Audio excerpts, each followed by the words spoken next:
America ने Venezuela पे सैन्य हमला कर राष्ट्रपति निकोलस मादुरो को उनकी पत्नी के साथ गिरफ्तार कर लिया है। इस कार्रवाई को अमेरिका की एलीट डेल्टा फोर्स ने अंजाम दिया है। इस घटनाक्रम के बाद से लगातार चर्चाओं का बाजार गर्म है और इसको लेकर विश्व भर में चर्चा होने लगी है। वहीं इस घटना की आलोचना हो रही है तो कहीं इसको लेकर के नसीहत दी जा रही है। इस बीच AIMIM प्रमुख असदुद्दीन ओवैसी ने अमेरिका द्वारा वेनेजुएला के राष्ट्रपति निकोलस मादुरो को कथित तौर पर पकड़ने की कार्रवाई का हवाला देते हुए प्रधानमंत्री नरेंद्र मोदी सरकार पर तीखा सवाल उठाया है। ओवैसी ने कहा कि अगर अमेरिकी राष्ट्रपति डोनाल्ड ट्रंप अपनी सेना भेज के किसी दूसरे देश के राष्ट्रपति को पकड़ सकते हैं तो भारत सरकार 26/11 मुंबई आतंकी हमले के मास्टरमाइंड को पाकिस्तान से क्यों नहीं ला सकती। ओवैसी ने कहा कि मोदी जी अगर 56 इंच का सीना है तो मसूद अजहर जैसे 26/11 के गुनहगारों को पाकिस्तान से उठा के भारत क्यों नहीं लाते। उन्होंने लश्कर-ए-तैयबा जैसे आतंकी संगठनों का जिक्र करते हुए कहा कि देश आज भी उन आतंकियों के खिलाफ इंसाफ का इंतजार कर रहा है जिन्होंने मुंबई में सैकड़ों बेगुनाहों की जान ली थी। इस दौरान क्या कुछ कहा उन्होंने और आप इस वीडियो में देखिए। आज हमने देखा कि वेनेजुएला में ट्रंप ने अपनी फौज को भिजाकर वहां के एक जमहूरी तौर पर मुंतखब शुदा सदर को एक मुल्क से उसी के मुल्क से उठाकर अमेरिका लेकर चले गए। नरेंद्र मोदी जी, अमित शाह, देवेंद्र फडणवीस, जब ट्रंप अपनी फौज को भिजाकर वेनेजुएला से कदमी को उठा सकता है, जब सऊदी अरब यमन में मुखल्ला के पोर्ट पर बमबारी कर सकता है, मोदी जी हम आपको कह रहे हैं आप पाकिस्तान में भिजाकर जो मुंबई की सड़कों पर साजिश करने वाले 9/11 के जालिम लोग हैं, चाहे वो मसूद अजहर हो या फिर लश्कर-ए-तैयबा का वो जालिम शैतान हो, मोदी जी 56 इंच का सीना है तो भिजाकर उठाकर लाओ। अगर ट्रंप कर सकता है तो क्या आप कम है? जब ट्रंप कर सकता है तो आपको भी करना पड़ेगा, क्योंकि मोदी ने कहा था अब की बार ट्रंप सरकार। तो मेरे भाई, मुझे मालूम कि आज के भाषण के बता दें आपको ओवैसी का बयान अमेरिका द्वारा वेनेजुएला में की गई हालिया सैन्य कार्रवाई के संदर्भ में आया है। अमेरिकी राष्ट्रपति डोनाल्ड ट्रंप ने सोशल मीडिया पर दावा किया था कि अमेरिकी विशेष बलों ने एक बड़े ऑपरेशन में राष्ट्रपति निकोलस मादुरो और उनकी पत्नी को हिरासत में ले लिया और उन्हें अमेरिका ले जाया गया। ट्रंप के मुताबिक ये कार्रवाई अमेरिकी कानून प्रवर्तन एजेंसियों के साथ मिलकर की गई और मादुरो पे ड्रग तस्करी और आपराधिक साजिशों के गंभीर आरोप हैं। हालांकि वेनेजुएला के राष्ट्रपति की गिरफ्तारी पे भारत सरकार ने चिंता जताई है। भारत के विदेश मंत्रालय ने आधिकारिक बयान जारी कर सभी पक्षों से शांति बनाए रखने की अपील की है। विदेश मंत्रालय के प्रवक्ता रणधीर जायसवाल ने बयान में कहा कि वेनेजुएला का हालिया घटनाक्रम बेहद चिंता का विषय है। हम हालात पे करीब से नजर रखे हैं।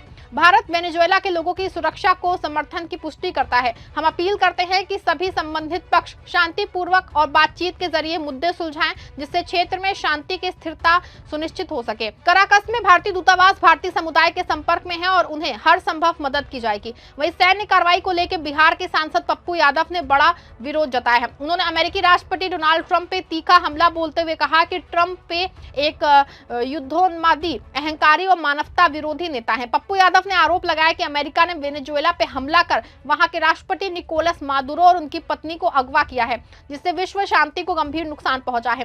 सांसद पप्पू यादव ने कहा कि ट्रंप युद्धोन्मादी, अहंकारी, मानवता विरोधी हैं। किसी भी संप्रभु देश पे इस तरह का हमला अंतर्राष्ट्रीय कानून और मानवाधिकारों का खुला उल्लंघन है।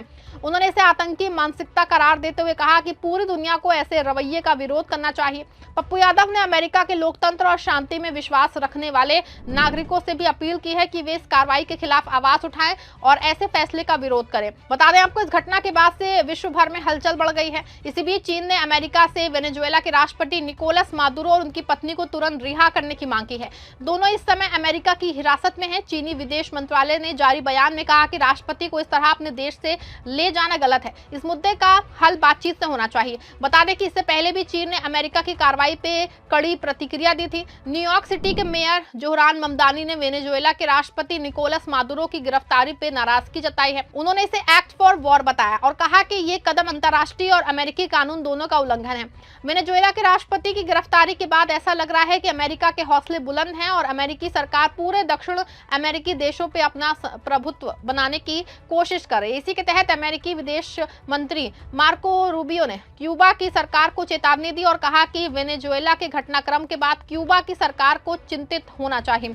मार्को रूबियो ने इस प्रेस कॉन्फ्रेंस के दौरान कहा कि क्यूबा पूरी तरह से तबाह है, इसे पूरी तरह से अयोग्य सरकार और इसे एक वृद्ध व्यक्ति द्वारा चलाया जा रहा है, इसकी कोई अर्थव्यवस्था नहीं बची है, ये पूरी तरह से तबाह देश है। क्यूबा ने वेनेजुएला को अपनी कॉलोनी बनाने की कोशिश की है। बात की जाए इस मिशन की तो ये मिशन अचानक नहीं हुआ, इसके पीछे तेल, भू राजनीतिक, सत्ता संघर्ष और कथित आपराधिक गतिविधियों का लंबा इतिहास छुपा है। अमेरिकी अधिकारियों के अनुसार ये ऑपरेशन सालों की प्लानिंग और तेज बढ़ते तनाव का परिणाम था। बता दें आपको, वेनेजुएला के पास दुनिया का सबसे बड़ा अतिरिक्त भारी कच्चा तेल है। मादुरो के सत्ता संभालने के बाद अमेरिका वेनेजुएला संबंध तेजी से बिगड़ने लगे। अमेरिका लगातार मादुरो सरकार पे नार्को स्टेट बनाने के और भ्रष्टाचार का आरोप लगा रहा है, जबकि कराकस वॉशिंगटन पे साम्राज्यवाद और साजिश रचने का आरोप लगाता रहा। बता दें कि वेनेजुएला की अर्थव्यवस्था मुख्य रूप से तेल पर निर्भर है। देश के पास विशाल एक्स्ट्रा हैवी क्रूड और प्राकृतिक गैस के भंडार हैं। अमेरिका ने लंबे समय से तेल और खनिज संपदा का निगाहें उस पर गड़ा रखी थी। मादुरो सरकार ने तेल की कमाई घटने के बाद सोने और कोल्टन जैसे खनिजों की माइनिंग बढ़ाई है, जो अवैध समूहों और तस्करों से जुड़ गई। अमेरिका ने इसे एक बहाना मान के मादुरो के खिलाफ कार्रवाई तेज की है। मार्च 2020 में अमेरिकी अभियोजकों ने मादुरो पे नार्को आतंकवाद का आरोप लगाया। वेनेजुएला के नेता पे कार्टेल डे लॉस सोल्स के साथ मिलकर अमेरिका में कोकीन भेजने का आरोप लगा। यह आरोप जो है अमेरिका द्वारा सैन्य कार्रवाई का मुख्य आधार बने। इसके बाद जुलाई 2024 के चुनाव में मादुरो की जीत को कई सरकारों ने विवादित बयान दिया। अमेरिका ने उन्हें वैध राष्ट्रपति नहीं माना। जनवरी 2025 में मादुरो की दूसरी शपथ के साथ जो है अमेरिकी नजर में वो गैर कानूनी शासक थे। फिर क्या, ट्रंप प्रशासन ने तेल और वित्तीय प्रतिबंध कड़े किए। मादुरो की गिरफ्तारी पे $50 मिलियन का इनाम रखा और ट्रेन डे अरागुआ को विदेशी आतंकवादी संगठन घोषित किया। सितंबर 2025 से अमेरिकी सेना ने कैरिबियन में वेनेजुएला से जुड़े जहाजों पे बमबारी शुरू की। दिसंबर में अमेरिकी इंटेलिजेंस ने वेनेजुएला में ड्रोन हमला किया। जनवरी 2026 में फिर सैन्य कार्रवाई पूरी हुई और मादुरो को पकड़ लिया गया। वहीं वेनेजुएला ने इसे साम्राज्यवादी हमला कहा। नागरिकों को सड़क पर उतरने का आग्रह किया गया है और बाहरी अशांति घोषित की गई। रूस, ईरान और क्यूबा ने निंदा की, जबकि अर्जेंटीना ने ट्रंप की तारीफ की। हालांकि इस पूरी घटना को लेकर भारत में भी सियासी बवाल मचा हुआ है। ऐसे में केंद्र सरकार को ओवैसी द्वारा दी गई इस नसीहत की चर्चा हो रही है। खैर, इस पूरे मामले पे आप क्या सोचते हैं? अपनी राय कमेंट में लिखिएगा। खबर को लाइक और शेयर करिएगा।